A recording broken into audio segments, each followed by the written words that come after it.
Buenas tardes, estimados. Mi nombre es Sebastián Sepúlveda y hoy les presentaré a ustedes mi propuesta para trabajo de título llamada Análisis y Periodismo de Datos sobre los eSports en los últimos 30 años. Los contenidos a tratar son los siguientes. En primer lugar, ahondaremos sobre qué son los eSports en contexto. Luego, tomaremos un vistazo al problema que busco tratar en la sección Problema. Luego, veremos las causas y los efectos del problema en la sección Árbol del Problema. Luego revisaremos mis objetivos para mi propuesta con la sección objetivos y finalmente revisaremos mi plan de trabajo para llevar a cabo estos objetivos. ¿Qué son los eSports? Los deportes electrónicos caen en la categoría de deportes no tradicionales. Estos se componen por competencias organizadas de videojuegos a las que millones de personas tienen interés en espectar o ser parte de. Los deportes electrónicos han venido para quedarse. A lo largo de su crecimiento, la tecnología ha permitido que se realicen más y más eventos y competiciones que nos llevan a una actualidad con una escena de esports más viva que nunca. En las imágenes podemos ver la final de la Intel Extreme Masters Katowice de 2016, donde se enfrentó Fnatic, un equipo europeo, versus Luminosity Gaming, un equipo brasileño. En la segunda imagen podemos ver al surcoreano Deft alzando la Copa Mundial de LoL luego de 10 años de carrera.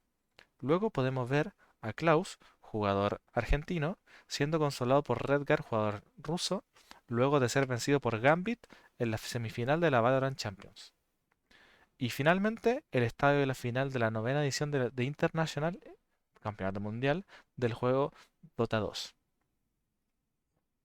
El panorama mundial de los esports extraído de Shikish, Carreras y García nos indican una tendencia al alza tanto en espectadores como en ingresos en los esports. En la gráfica podemos ver cómo en tan solo 7 años la audiencia a estos eventos casi se triplicó, mientras que los ingresos por esports se multiplicó por 8 veces. Sin embargo, a pesar de esto, aún hay quienes consideran que los deportes electrónicos son una pérdida de tiempo. Esto se puede ver en la gráfica de Abela, en donde un 72% de la gente aún piensa que los videojuegos son una pérdida de tiempo. Esta encuesta se dirigió sobre personas adultas de más de 30 años. Es más, cuando se les preguntó si acaso podían ser un deporte, respondieron que sí y que tal vez con un 36% de las veces.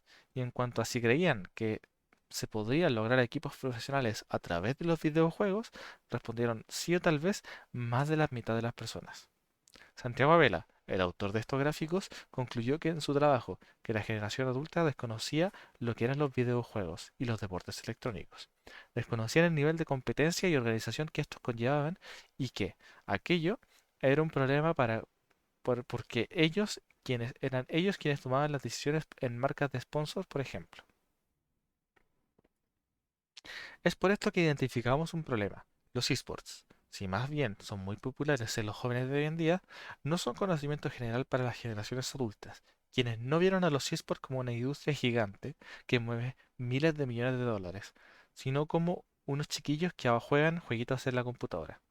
El desconocimiento y la desinformación pueden generar estereotipos y yo pienso que estos estereotipos pueden ser combatidos con información, que el desconocimiento se puede curar con educación. Es ahora cuando vemos el árbol del problema, en donde tenemos causas, problema y consecuencias. Entre las causas tenemos los estereotipos, la falta de información, la asociación de palabras deporte a una actividad física y la falta de presencia de los deportes en los medios tradicionales.